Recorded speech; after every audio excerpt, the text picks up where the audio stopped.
Hey guys, welcome back to the channel and thanks for joining me out here for another adventure. In this episode, we're going to be pushing deeper into the Australian outback. Being back out here and seeing this red dirt really gets me keen, so stick around, it'll be a good one.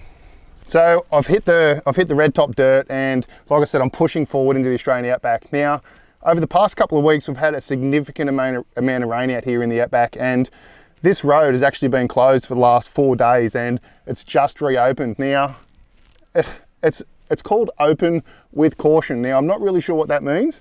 So it looks pretty good at the moment, but what I'm gonna do is knock a bit of air out of these tires just in case. So we'll just have to see how we go.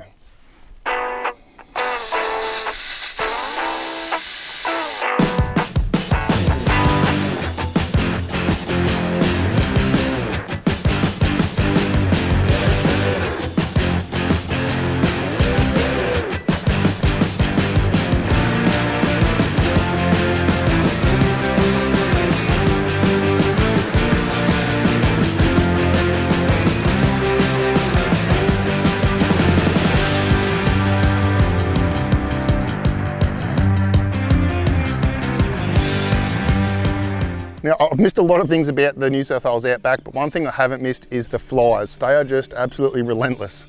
But welcome to Mindi Lakes. And this place is really, really special, not just because it's visually stunning with all those dead trees out in those lakes, but it's also got a historical significance here too. So behind me is the tree which is marked as the last camping spot of the Burke and Wills expedition. This is where they set up their base camp. Now, if you're not familiar with the Burke and Wills expedition, they were the first people to try and cross the continent of Australia from south to north in 1860.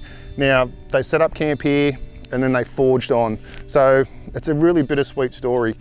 They were the first people to reach the Gulf of Carpentaria, and they were the first people to cross the continent of Australia from south to north. Now, unfortunately, they did succumb to the land on the way back, and that's what sort of makes this bittersweet. But you know, having a pretty image is one thing, but also having a pretty image that's got some sort of significance to it just makes the difference for me and makes an image a real conversational piece. So for me, I just envision an image on a wall, a nice big print, and it becomes a conversational piece. People will say, geez, that's a pretty picture, but if it's got some historical significance to it and you can actually discuss, you know, the history behind it, I think it just makes it extra special. So that's why I'm really, really keen to get an image here tonight and to look up at the same sky, put myself back 180 years and just, you know, look up at the same sky those guys did, albeit with a bit more technology, but just enjoy it the same nonetheless. So I'm really excited to get an image here tonight.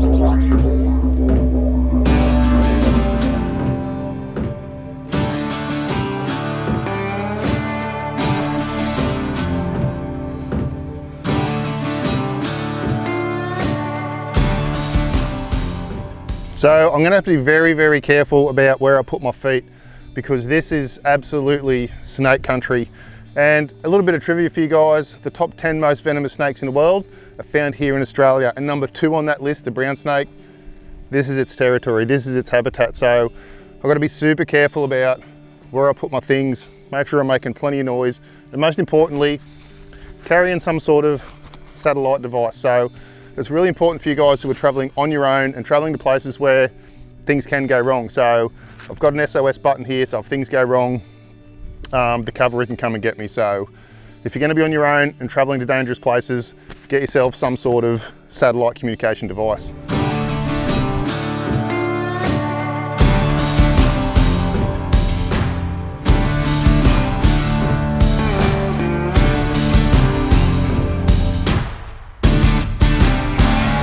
So I've been wandering around for quite some time now and this place is just incredible. There's just so many trees out here that it's really hard to actually find a composition that works, but I think I found it. These 3 trees behind me, I think are gonna set up absolutely perfect for an image. The shape of these trees and the fact that, you know, that the center one's higher than the 2 outside ones, I think it's gonna prop up and make it sort of look like it's holding up the Milky Way arch. So I'm just going to get out photo pills and have a bit of a look and make sure the composition is absolutely perfect. So that's the composition sorted. I'm going to get down there in the water. I may even have to break out the gumboots again, get right in close to those trees, sort of shoot up on them and get the 3 sister trees sort of propping up that Milky Way arch. But that's not the only thing I'm focusing on. What I really want to focus on with this image is zodiacal light. It's the perfect time of year now in October, here in the Southern Hemisphere, in Australia especially, to get that beautiful zodiacal light stretching up from the horizon, reaching up towards that Milky Way core. So that's going to be the focus for this image. And I think I'm going to go a little bit crazy and do a stacked and tracked panorama. So get a bunch of detail, try and get all that beautiful dusty stuff in the night sky. But with that said, I'm not sure that I'm going to be able to shoot the sky in the foreground from the same location. I may have to try and find some higher ground somewhere that's away from all these trees to try and shoot the sky from. It's just not going to work with the way I'm going to shoot the sky. So I'll have a bit more of a look around and see if I can find a better vantage point to shoot this sky from, but man, I'm keen. So I've made my way back up here onto higher ground, just behind the lake. You can see there behind me, and there's a stunning outback sunset going on. If only I actually took sunset photos, but who knows, maybe one day. But I've made my way up here because the composition I've chosen for tonight with those trees and the way I'm going to shoot the sky simply won't work with those trees. Now, if you were to go through and shoot the sky in a really short period of time, you could absolutely shoot the sky in the foreground from the same tripod location. But what I've got planned for tonight is it's just simply not going to work. So what I'm going to do tonight is stack a bunch of images per panel and shoot a big panorama. And you know, it'll be hours to get the whole sky done, and in that time the sky's just going to move too far. So in those individual sky frames that would have had trees in them, the sky's going to move too far and the stitching process just won't work. You'll have random bits of trees in all different panels. So that's why I've come up here to shoot the sky from this location, and I've got a bit of time to kill now, so I think it's time to kick back, have a couple of beers, a feed, wait for it to get dark.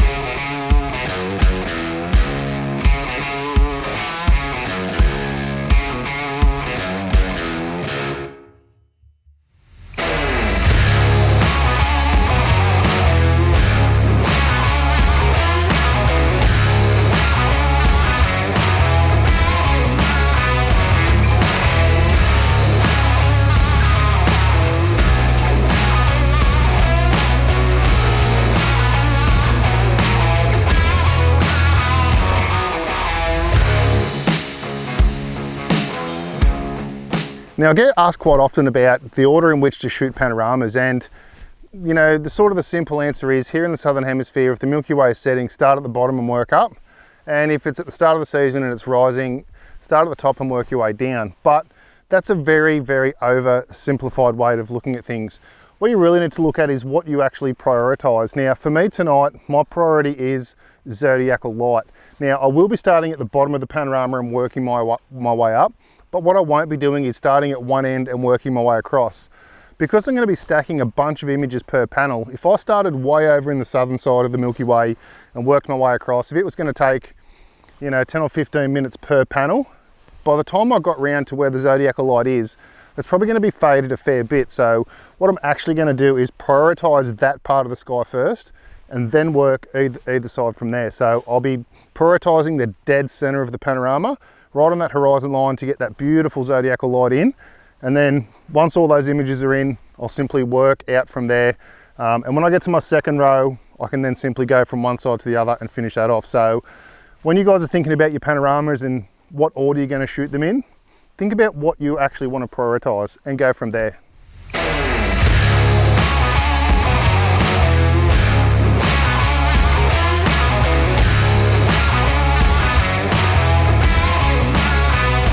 Well, I don't know what's going on with this trip, but for some reason I keep ending up in my gumboots again. So change your clothes, pants and gumboots, because I'm actually getting my feet wet. I'm right in the lake here, trying to get, well, maybe not reflections, but smooth water amongst all this grass that we've seen this afternoon. Now, funny story, it's taken me a while to get back here. I finished up the sky up on the high ground there, and it was time to make my way back down here to the shore of the lake here, to the same spot I come to this afternoon. And that sounds pretty simple, right? But well, when you've got this many trees and it's pitch black, it's taken me ages to actually find my way back to the exact same location. I should have marked it somehow, but I didn't think that far ahead. So anyway, I finally found it, found the three sister trees here, and I'm just going to play around with composition a little bit just to make sure I get the scale absolutely the way I want it, and try and include some of this cool grass with, you know, the water sort of lapping up around them, and just make sure I get it exactly the way I want it. So yeah, I'm going to play around a bit and we'll rip in and get this foreground done.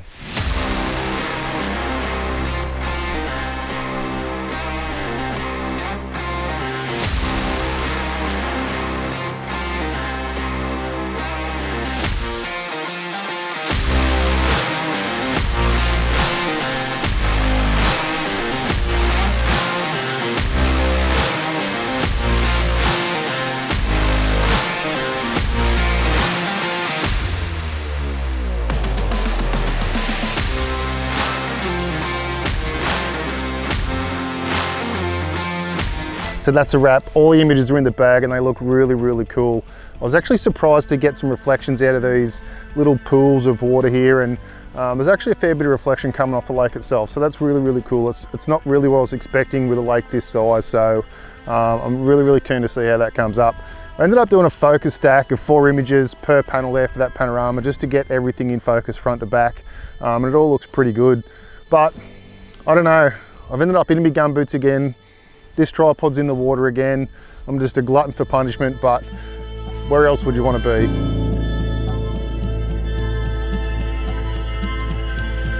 And until next time, cheers guys.